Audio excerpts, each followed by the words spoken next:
Hello and welcome to tonight's LOL Esports Round Up. We're going to cover the games from July 19th in the LCS, July 20th in the LCS, July 20th in the LPL and LCK, as well as July 21st for LCK and LPL. Yesterday I did not do an upload. It was due to power outages and internet outages. There was a storm that was going through right about the time I try and record the video. So that was going on all night, frankly. So no video. So we're going to make up for it today. This will be speed run because there are a lot of games to go over. And I'm not going to lie, a lot of games in my mind at one time right now. So we're going to try and do the best we can. We'll start with, this is out of order, LCS from Thursday. Wednesday. Immortals EG. EG would win. Jojo Pune was my MVP. Revenge 918, 34% of damage. Unforgiven 2012. Tactical 233, 38% of damage.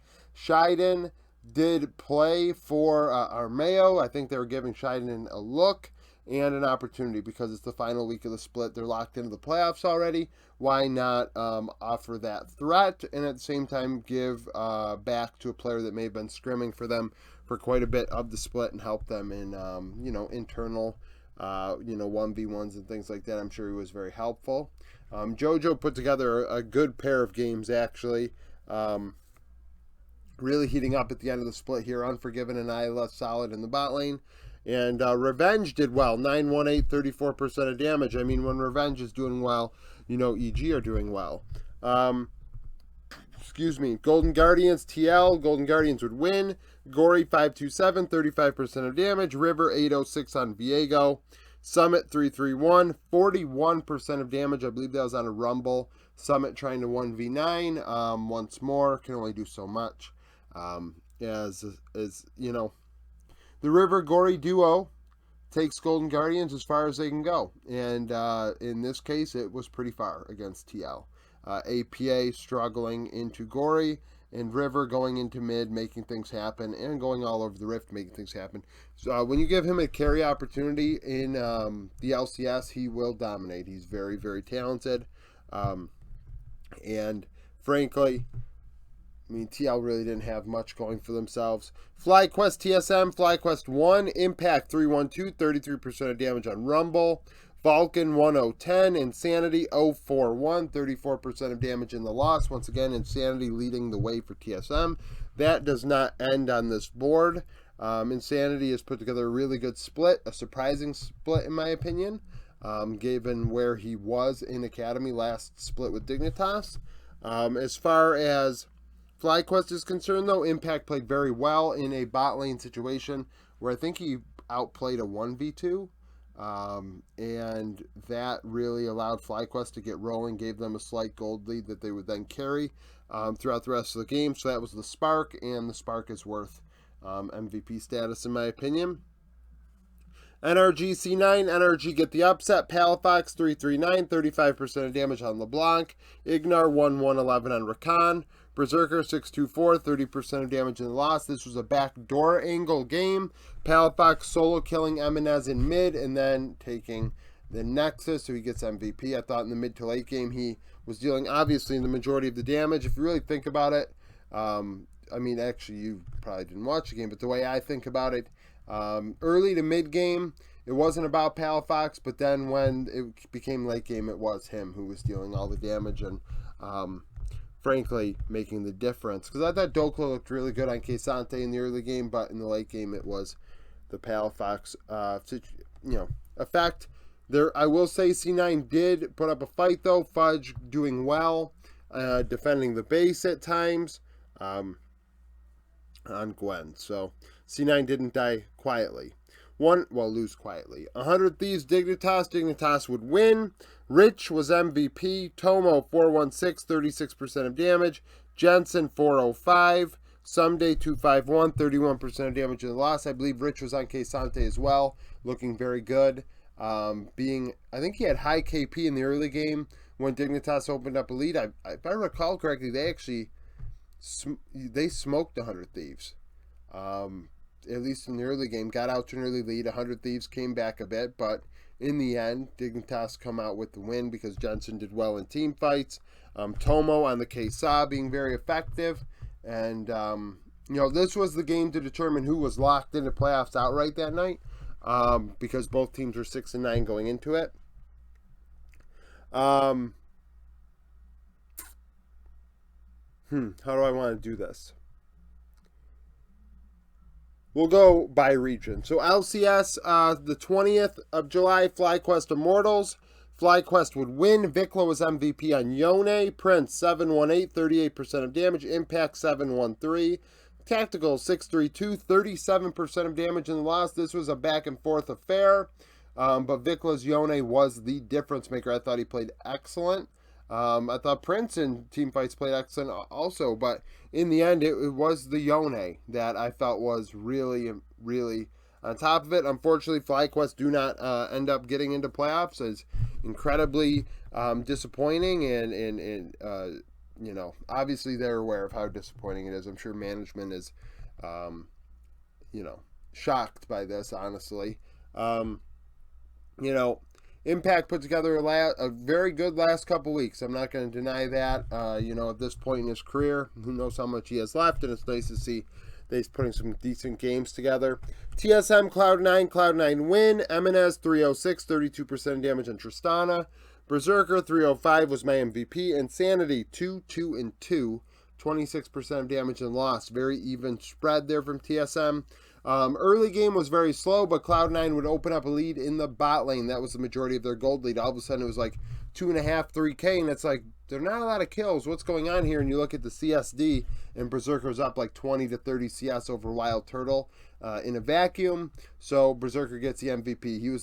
He was able to keep TSM's AD carry in a hole, have that advantage throughout the game, and that's important.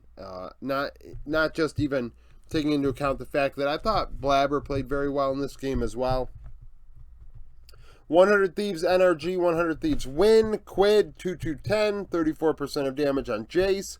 Closer 605 was MVP on Viego. FBI 142, 37% of damage in the loss. Closer had a triple kill in the early game and then would carry that gold lead over Contracts for the rest of the game. 100 Thieves able to utilize his Viego to deal quite a bit of damage in team fights. Now in the end game, late game, Quid. Quad is mentioned on this board, but Quid, was dealing the damage, just not getting the last hits right. So that's kind of the deal there. That's not a big shock to me. These teams in the middle in the LCS are pretty much a crapshoot. I went predictions-wise, I'm 223 and 109. I did not predict the LCK and LPL series from earlier this morning due to that power outage. I did not upload the predictions for those. But as far as everything else is concerned, you go 1-4 here and then 4-1 the next day. That's the way the LCS rolls. EG win. Jojo Pune was MVP on Silas, going 9-4-13, 31% of damage. Unforgiven 6-0-15. Eon 5-4-4, 24% of damage in the loss. Very even damage spread there. Goes to show you TL did not deal a lot of damage. That's kind of how that looks. Jojo on Silas found some very key Maokai ultis to really zone in team fights. Obviously, I've always said Maokai is one of the better, especially when he was stronger in the beginning of the year.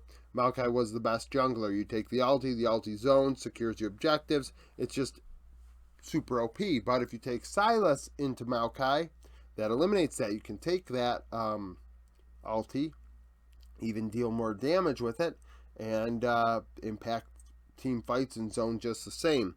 So Jojo did an effective job that way. He also took other ultis and found ways to impact the game as well.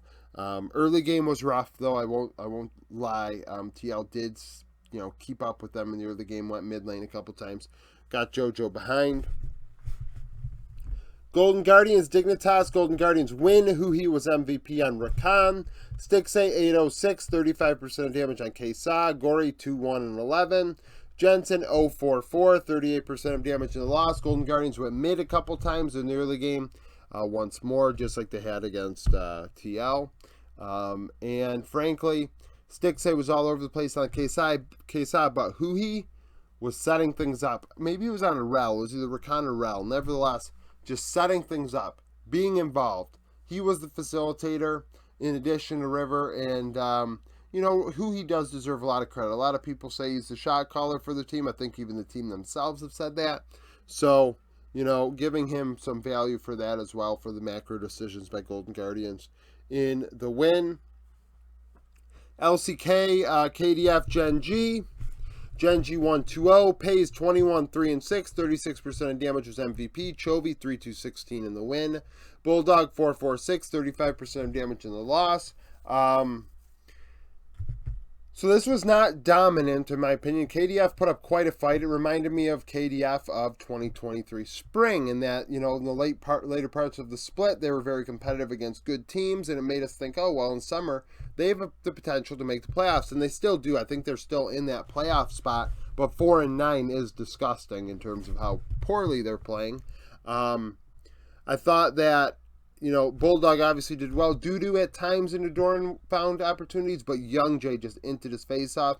Andal getting picked off multiple times. It was his worst performance so far. I would not be shocked if June ends up playing the next time KDF plays. As far as team fights are concerned, Pays was the difference maker. I thought Delight had some good moments with some key hooks.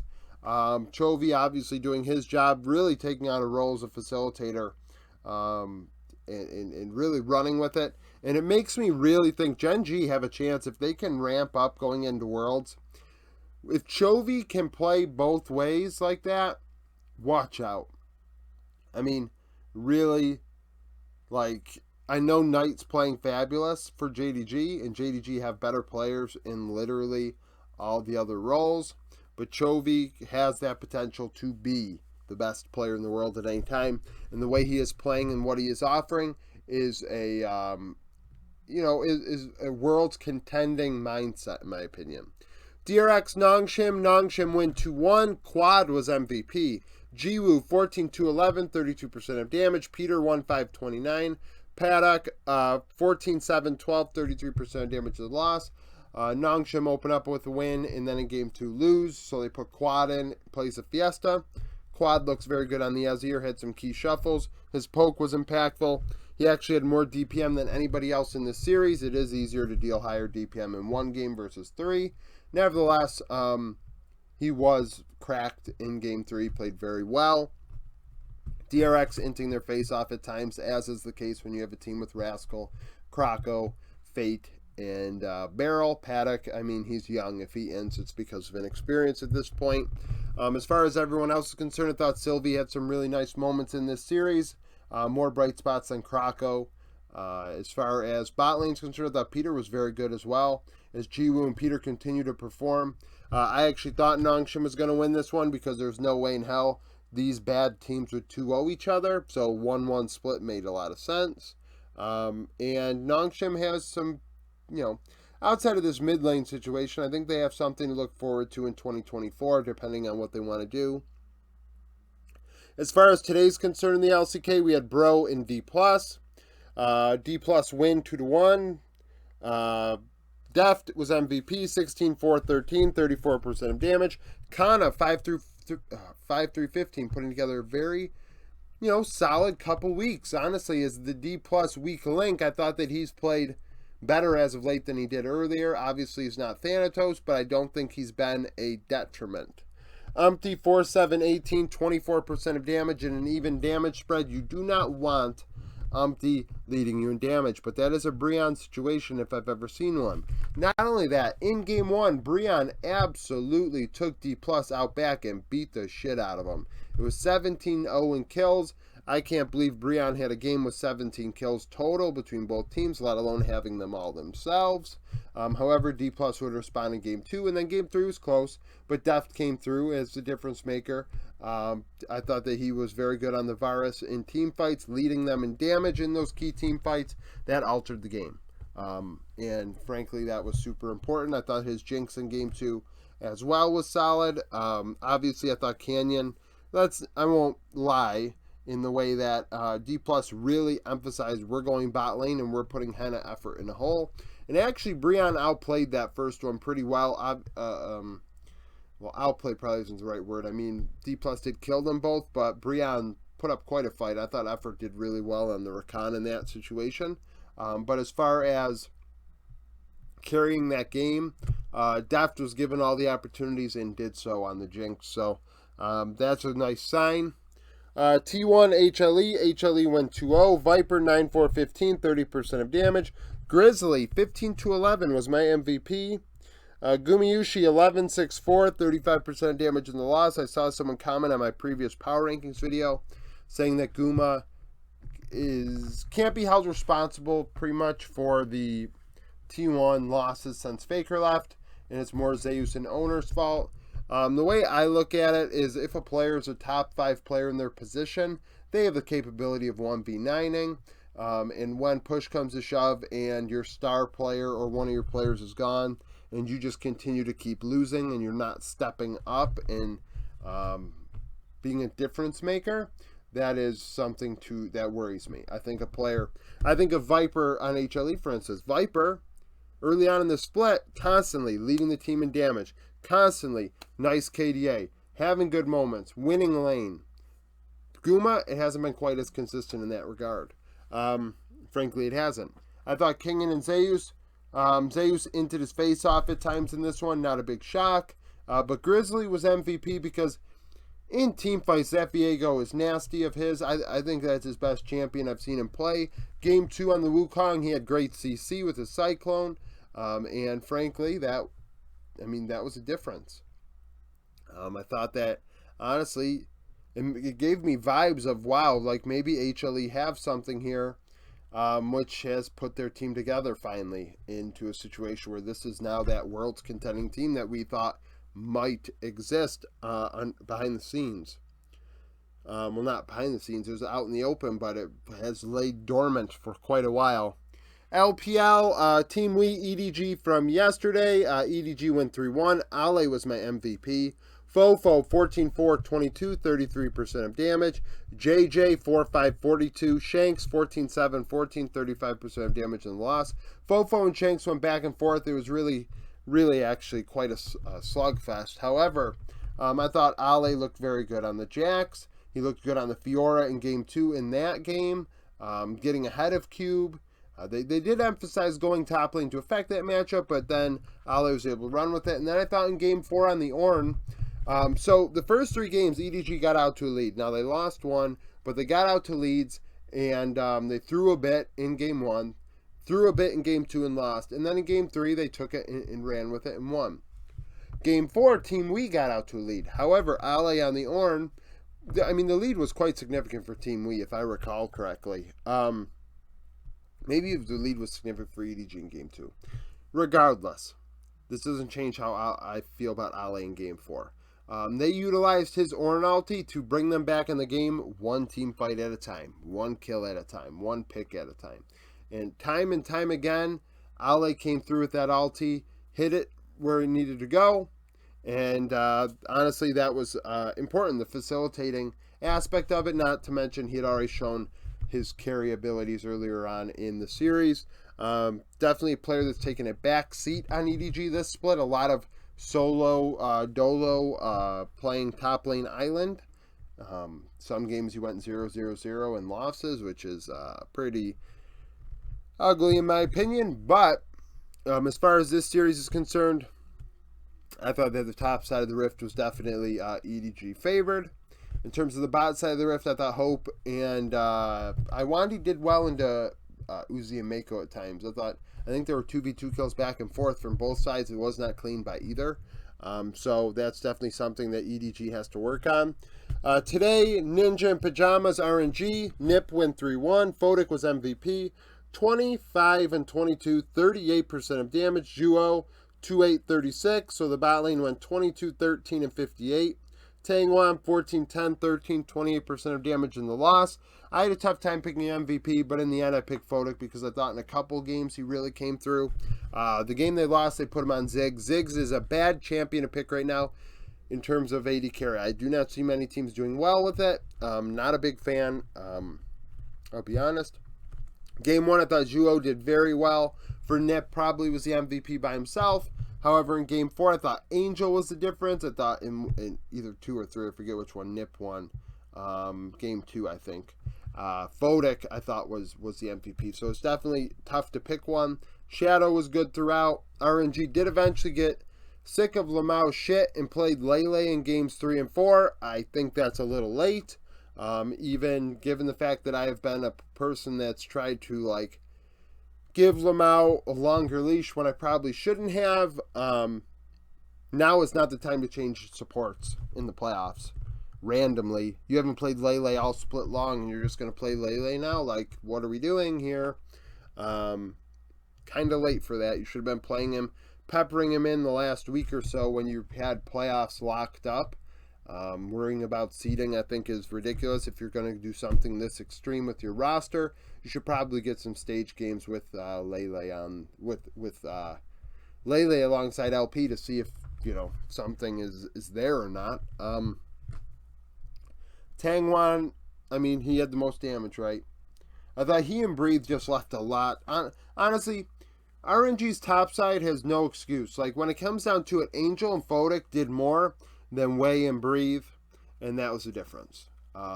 Those 4 players that I just mentioned, 2 on each side, those are the players that take their teams as far as they were going to go this year, based on how the lineups looked going into summer. And, I mean, Way and Breathe just didn't do enough, and maybe, RNG are done, right? So RNG's season is done. This is how RNG look right now without Xiaohu and Ming. Pretty bad. Pretty mediocre. So that's it for the roundup thus far. Now into the sneak peek for tomorrow. Okay, sneak peek. LPL, EDG, OMG, EDG 15th in the power rankings, 8-8. OMG 13th, 11-5. When they played in spring, OMG 1-2-1. Able 17-4 and 13-38. 38% of damage in the win. Uzi 11-7-11. 22% of damage in the loss. LCK, KT, Genji. KT 4th in the power rankings, 12-1. Genji 3rd at 13-0. Last time they played KT won against D+, and Genji beat KDF. Last time these two teams played, Genji won 2-1. Doran went 3-7-9 with a team leading 25% of damage. Keen 9-9-5, 24% of damage in the loss, so a very even spread on both sides the last time they played. I expect it to be close again tomorrow morning. Nongshim, KDF, Nongshim 3-10, coming off of a win against DRX. KDF 4-9, coming off of a loss to Genji. Last time they played, KDF 1-2-0. Dudu went 6-2-23, 29% of damage in top lane. Din 0-6-5, 23% of damage in the loss. LEC returns tomorrow. Fnatic, Mad Lions. Fnatic 7-2. Mad Lions 4-5. Last time they played, Fnatic won. Noah 8-6, 35% of damage. Karzi 1-4-1, 27% of damage in the loss. After that, we have Koi and Team Heretics. Koi 4-5, Heretics 5-4. Koi won when they played in summer. Sisgenda 3-1-6, 33% of damage. Evi 0-1-1, 9% of damage in the loss. So weird situation there. Sisgenda led his team in damage. Evi does less damage on the K'Sante than both supports probably. So that's it for the sneak peek for tomorrow. Thank you for watching. If you liked the video, like it, subscribe to the channel for daily League of Legends content. Follow me on Twitter, join the Discord, become a YouTube supporter, and I hope to see you again tomorrow.